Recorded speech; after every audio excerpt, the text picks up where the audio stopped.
You know, for decades, we've all thought of the Western alliance as this absolute bedrock of global politics. But what happens when that bedrock starts to show some serious cracks? Today, we're going to dive into a massive geopolitical shift. And it all starts with a very powerful and pretty controversial claim from one of our sources. Wow, a stunning accusation.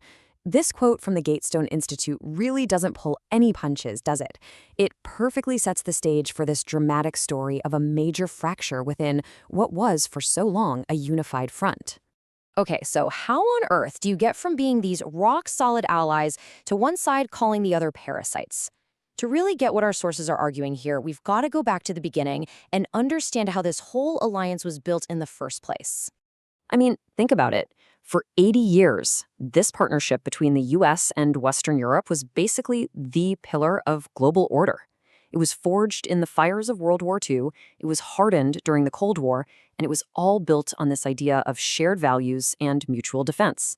But, as you're about to see, recent events have pushed that 80-year-old foundation to its absolute breaking point. So let's look at a perfect example of this tension boiling over. We're going to use this recent and frankly chaotic conflict with Iran as a kind of case study. It's a perfect storm that shows just how incredibly strained these relationships have become. Just look at this timeline. It's absolute whiplash. On Sunday, you get a hard deadline. By Tuesday morning, a threat to wipe out an entire civilization. Then, just hours later, a supposed ceasefire pops up, seemingly out of nowhere. And by Wednesday, Iran's shutting down the Strait of Hormuz anyway. This wasn't some neat, tidy diplomatic solution. No way. It was messy and confusing right from the get-go. And if you thought that was chaotic, check this out. It turns out, while everyone was scrambling to figure out what was going on, there wasn't one but 3 different peace plans floating around. And get this, only one of them, the one from Iran with all of its major demands, was even made public. Talk about adding confusion to an already explosive situation. Meanwhile, back in the US, nobody could agree on what to make of it all. You had some on the right saying, hey, maybe Trump's whole madman approach actually worked. It got a deal. But then others, even on the right, were worried about the long-term cost to America's reputation. And on the left, the view was way more cynical. They saw the whole thing as a pointless war that made the US look weak and maybe even left Iran in a stronger position. This massive split at home is a huge part of this story. But you know, the debate in Washington is really only half of it. What was arguably even more telling was the response from Europe, or maybe I should say the lack of a response. And according to the sources we're looking at, that silence was deafening. Yeah, instead of everyone linking arms, the US and Israel were basically left standing alone. I mean, look at this list. The UK at first said no to letting the US use a key base. Spain and Italy literally closed their airspace to US resupply plans. France's President Macron was calling for the war to end the day it started. And the real kicker? Not a single NATO nation, not one, fully committed to helping reopen the vital Strait of Hormuz. That's huge. So this hesitation, this refusal to help, is what leads us to a pretty shocking thesis from the source material. They start asking the question, are these historical allies actually fake allies? And this slide right here gets to the absolute heart of that argument. See, the old alliance, the one from World War II and the Cold War, that was simple. It was about mutual defense. We have a common enemy, we fight them together. Period. But this new version we saw during the Iran conflict, our sources describe it as being all about appeasement, clashing interests, and internal politics. It's what they call a moral abdication. Okay, so what gives? Why the massive shift? Well, the sources we're looking at point to a whole cocktail of reasons. They say it's about trying to please certain anti-Israel voting blocs at home.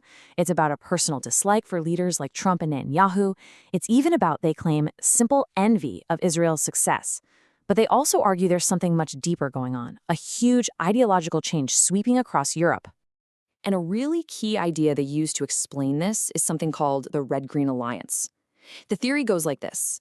You've got this strange bedfellows coalition between radical leftist groups and political Islamists.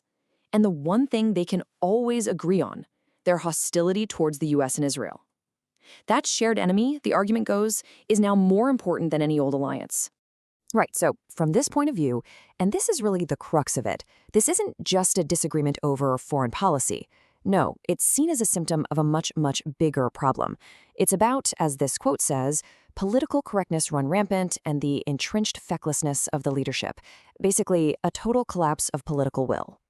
And all of this leads to a pretty stunning conclusion in the analysis. Think about it. The US has all these formal defense treaties with NATO and other countries.